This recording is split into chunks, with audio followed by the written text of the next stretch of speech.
Welcome to Time Tellers. This is a tiny Time Tellers. What? This episode is called The Heart That Isn't a Heart, How a Symbol of Love Was Invented. And this was my idea. It was his idea. Go figure. If you stop and really look at it, the Valentine's heart is strange. 2 rounded lobes, a sharp point at the bottom. No veins, no muscles, no chambers. It looks nothing like a human heart. And yet, for centuries, we've accepted it without question. We put it on cards, candy, jewelry, hospital logos. We draw it before we can spell. So the question is obvious. Why this shape? And why did this become the symbol of love? And why, this answers why I made our profile picture like it is right now. I thought you were just bored.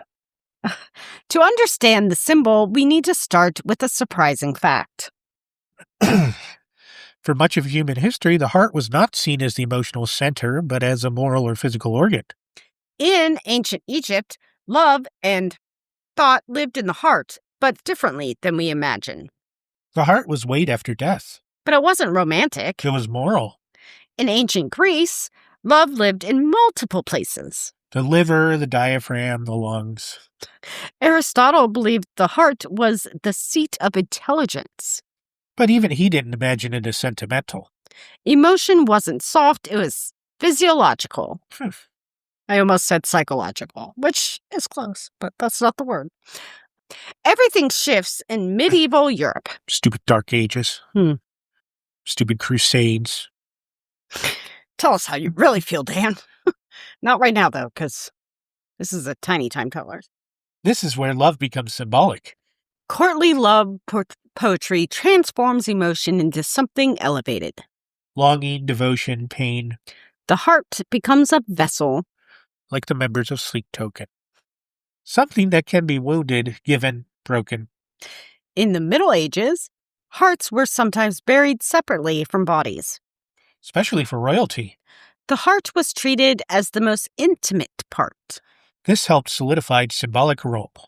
The earliest heart-like images don't come from romance. They come from botany.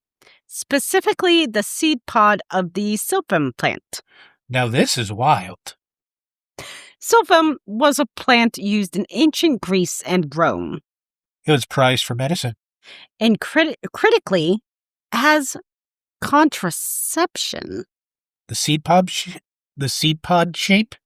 The seed pod of the silphium plant, used as contraceptive, bears a shape remarkably similar to the modern heart, linking fertility and symbolism.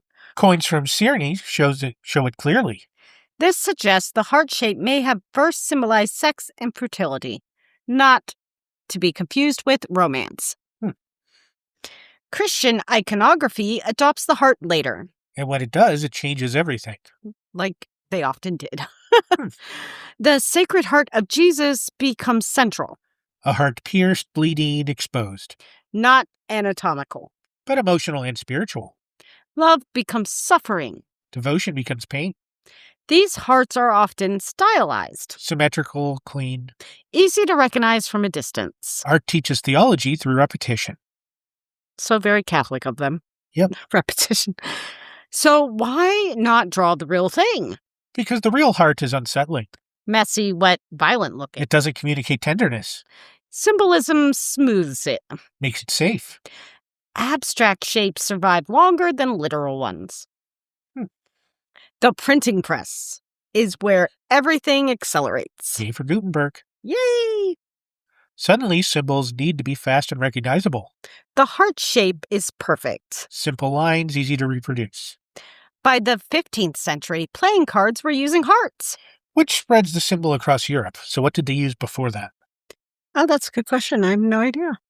That's 2 research fails for you today. Okay. Early playing cards associated hearts with clergy and scholars. Not romance. Love comes later. It's like an arranged marriage. Valentine's Day became romanticized in the late Middle Ages. Thanks to poets like Chaucer. Printed Valentine cards appear in the 18th century.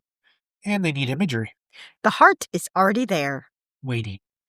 The 19th century turns love into a product. Cards, candy, jewelry. The heart becomes standardized. Red, pink, and symmetrical. Emotion becomes marketable. And repeatable. By the time anatomy is widely understood, The symbol is locked in. We know the heart doesn't actually look like that. But it doesn't matter. Symbols don't update. Hmm.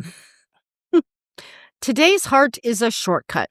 One tap means affection. No explanation needed. Which is precisely why it works. And why we have so many heart emojis.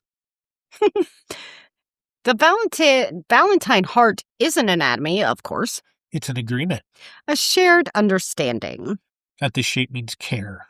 And maybe that's the point. Love isn't literal. It's symbolic. So this Valentine's Day, when you see the heart... Remember, it's older than romance. Older than medicine. Older than cards and candy. It's a shape that survived because it just felt right. Even if it never looked right. This has been a Tiny Time Tellers. I'm Renee. Happy Valentine's Day. And that was Dan. We'll see you all next time. Thank you for listening. Bye. Go back to your popcorn. I will. Thank you very much.